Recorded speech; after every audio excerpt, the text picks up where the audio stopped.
السلام علیکم دوستو، یہ ہے اسمائل تو جنہ۔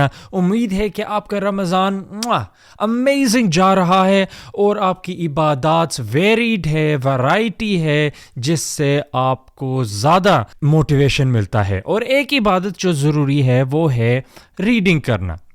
ریڈنگ کرنا اور ایک عبادت ہے جنرل اسلامک ریڈنگ، اور میں بھی وہی کر رہا تھا سیرت آپ صلی اللہ علیہ وسلم کی، تو مجھے یاد آ گیا اس شخص کی جو چند اعتراضات ہیں، تو میں نے کہا چلو آپ لوگوں کے ساتھ میں شیئر کر لیتا ہوں۔ پتہ نہیں وائف کے ساتھ ان کا معاملہ ابھی کیا ہوتا ہے، آدمی اگر گھر پہ وائف زیادہ پریشان کرے کسی کو تو انسان پھر اوائڈ کرتا ہے، وہ چاہتا ہے کہ تھوڑا دور ہی رہوں۔ تو رسول اللہ پہلے سے ہی گھر بار چھوڑ کے وہ 2-3 دن تک غائب رہتے، مہینے بھی یعنی شاید مہینے بھی غائب رہتے تھے، غار ہرا میں کھانا پینا لے کے جا کے وہاں پہ بیٹھ جاتے تھے۔ تو مجھے ایسا لگ رہا ہے کہ کچھ تو فیملی میٹر رہے گا جس کی وجہ سے رسول اللہ تھوڑا پریشان ہو کے وہ اوائڈ کر رہے تھے، وہ پہلے سے وہ جا رہے تھے۔ اس کو میں بات بھی نہیں کہہ سکتا، اتنا بھی میں ڈگنیفائی نہیں کر سکتا، کیونکہ کوئی بھی بندہ ریلیجیس سائنسز کو پڑھتا ہے وہ انڈرسٹینڈ کرتا ہے کہ سولیچیوڈ ایک وائٹل انگریڈینٹ ہے اسپرچول انلائٹنمنٹ کے لیے۔ اسی لیے حدیث کے اندر بھی لکھا ہے سولیچیوڈ واز میڈ ڈے ٹو ہم، تنہائی ان کے لیے عزیز بنائی گئی تھی۔ اس کا مطلب ہے کہ آپ صلی اللہ علیہ وسلم میں یہ پہلی چیز نہیں تھی، اللہ تعالیٰ نے ان میں ڈالی تھی، کیونکہ جو روحانیت کا راستہ اختیار کرتے ہیں، جو شروع میں ہوتے ہیں، وہ فیملی سے ڈسٹریکٹ ہو سکتے ہیں، ظاہر گھر میں اور زیادہ چیزیں ہوتی ہیں، تو تنہائی ان کے لیے بہت ہیلپ فل ہوتی ہے۔ آپ مثال لے لو ایک ینگ اسٹوڈنٹ کی، وہ گھر میں بیٹھے گا تو ڈسٹریکٹ ہوگا، ادھر ٹی وی، ادھر گیم، ادھر یہ ادھر وہ، اس لیے ان کے لیے ایک اسپیشل کمرہ ہوتا ہے، ان کا لائبریری لے کے جایا جاتا ہے، ان کو ٹیوٹر دیا جاتا ہے۔ لیکن جتنا بندہ اولڈ ہوتا ہے،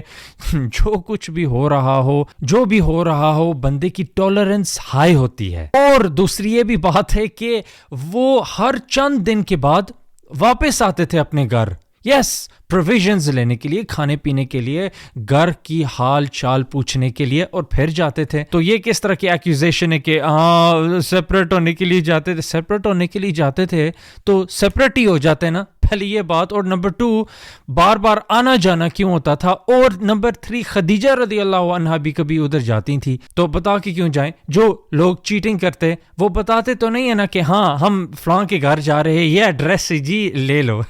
ظاہر ہے وہ ہیرا پھیری کرتے، کوئی ان کلیئر بات کرے گے، لیکن ادھر ویسے کوئی چیز نہیں ہے۔ پھر وہاں اچانک ایک فرشتہ آ جاتا ہے، جبرائیل، وہ کہتا ہے پڑھو پڑھو، اور اس میں حدیث میں آتا ہے، بخاری کی حدیث ہے کہ ایسا جھنجھوڑتا ہے رسول اللہ کو کہ رسول اللہ ایک دم درد کے مارے ایک دم سہم جاتے۔ تو یہ کیا معاملہ چالو ہے؟ کیا کوئی کرمنل ہے؟ یہ کیا ہے جو ایسا آپ ان کے ساتھ معاملہ کر رہے ہو رسول کے ساتھ؟ اچھا، یہ میں نے کافی سنا ہے، لیکن نصارہ سے سنا ہے، کرسچن لوگوں سے میں نے سنا ہے کہ ان کو یہ بات سمجھ میں نہیں آتی کہ جبریل علیہ السلام نے ان کو سکویز کیوں کیا۔ Very simply to transmit angelic and spiritual qualities, ان تک روحانیت اور فرشتے والی کوالٹیز پہنچانا، کیونکہ ظاہر ہے وہی نازل ہونے لگی ہے، تو جو بندے کا انسانی شریر ہے وہ اتنا اس کو برداشت نہیں کر سکے گا، اور جو انسانی دل بھی ہے، تو جو فرشتے کی کوالٹیز ہیں جب وہ ٹرانسمٹ ہوں گی، بندہ زیادہ تر اس چیز کو ایکسیپٹ کر سکتا ہے۔ تو اس سے یہ پتہ چلا جو چھاتی ہے یہ ایک گیٹ وے ہے اسپرچول وزڈم کے لیے۔ اچھا، یہ بات میں نے کدھر سے لی ہے؟ کیا میں نے اپنی جیب سے نکالی ہے؟ نہیں، ہم 2-3 حوالے دیکھتے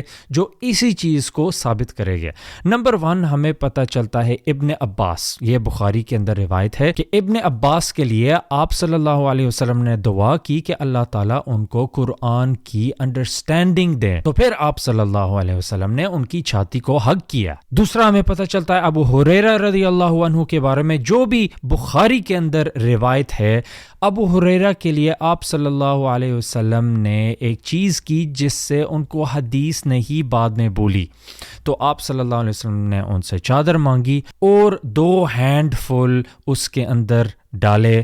حدیث کے اندر کلیئر نہیں ہے کہ کیا ڈالا, لیکن ظاہر اسپریچول ریلم کی طرف سے جو بھی ڈالا, تو پھر وہ فولڈ کر کے ابو ہریرہ کو دیا اور بولا کہ یہ چھاتی کے ساتھ لگاؤ, چھاتی کے ساتھ. اور نمبر 3 ہمیں پتہ چلتا ہے جریرہ ابن عبداللہ, یہ بھی بخاری کی روایت ہے, جو وہ کمپلین کرتے تھے کہ وہ گھوڑے پر صحیح بیٹھ نہیں سکتے تھے, تو آپ صلی اللہ علیہ وسلم نے ان کی چیسٹ کو سٹرائک کیا اور ساتھ دعا دی, اور اس کو علماء کہتے ہیں روحانی تصرف. تو بخاری میں حدیث آتی ہے کہ وہ پہاڑی پہ جا کے سوسائڈ اٹیمپٹ بھی انہوں نے کیا, تو جبرائیل نے آ کے ان کو روکا. اچھا, یہ بہت ڈسیپٹیو ویو یہ لوگ پیش کرتے ہیں, کیونکہ ہاں یہ بخاری کی روایت ہے اور اس کا جو راوی ہے وہ ہے عائشہ رضی اللہ عنہا, لیکن اگر آپ حدیث پڑھو آخر میں حدیث کے اندر الزہری وہ کہتے ہیں کہ روایتوں کے مطابق جو ہم تک پہنچی ہیں, اور ایک اور بات, الزہری ایک تابعین تھے, مطلب صحابی بھی نہیں تھے, تو یہ تابعین سینئر تابعین سے کوٹ کرتے ہیں, اور سینئر تابعین پھر صحابہ سے کوٹ کرتے ہیں, جو پھر آپ صلی اللہ علیہ وسلم کے ساتھ کوٹ کرتے ہیں. مطلب یہ عائشہ رضی اللہ عنہا کی اب روایت نہیں ہے ادھر ختم ہو کے, یہ پھر ایڈیشن جو سوسائڈ کا ہے یہ الزہری کہتے ہیں کہ یہ ہم نے سنا ہے, یہ نہیں بتاتے کس سے سنا ہے, اسناد ہمارے پاس موجود نہیں ہے, اس لیے علماء اس کو کہتے ہیں یہ موصول ہے, مطلب یہ انکنیکٹڈ اسناد ہے. اور جو باقی روایات ہیں وہ ضعیف ہے اور وہ اس معاملے میں ایکسیپٹ نہیں ہوتی. یہ جو کہنا کہ ہاں بخاری کے اندر بخاری او ہو پڑھ کے تو بتاؤ نا, پھر آپ کو پتہ چلے گا زہری نے کہا. اور اگر آپ نے بیسک بھی اصول الحدیث پڑھی ہوتی, آپ کو پتہ ہوتا یہ ایکسیپٹ نہیں ہوتا, چین ہونا ضروری ہے. یہ 3 چیزیں میں آپ کے ساتھ شیئر کرنا چاہتا تھا کہ یہ جب سیرت کے بارے میں شروع کرتے, یہ کافی یونیک طریقہ ہے کہ آپ صلی اللہ علیہ وسلم کو وحی ملی, اور جو آپ صلی اللہ علیہ وسلم کا ایکسپیرینس تھا, اور جو علم نہیں رکھتا اسلامک پرنسپلز کے بارے میں, اس کو واقعی یہ چیز عجیب لگے گی.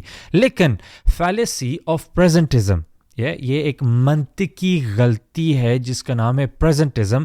مطلب جو پرانے زمانے کی کوئی چیز ہے اس کو آج کل کے سٹینڈرڈ سے میجر کیا جا رہا ہے اور بولا جا رہا ہے کہ دیکھو یہ چیز کتنی عجیب اور غریب ہے. لیکن بندے کو جب بھی کوئی ہسٹوریکل چیز سمجھنی ہو تو اس کو کانٹیکسٹ کے ساتھ سمجھنا چاہیے. اور میں آپ کو بھی انوائٹ کرتا ہوں کہ آپ بھی جب یہ چیزیں پڑھتے ہو بس آئسولیشن میں نہیں پڑھا کرو اور لوگوں کو ڈسیو کرنے کی کوشش نہیں کیا کرو. امید ہے کہ آپ لوگوں کی عید بھی زبردست ہوگی انشاءاللہ. اس ویڈیو نے ان کی بھی عید کر دی. تو نیکسٹ ٹائم تک السلام علیکم.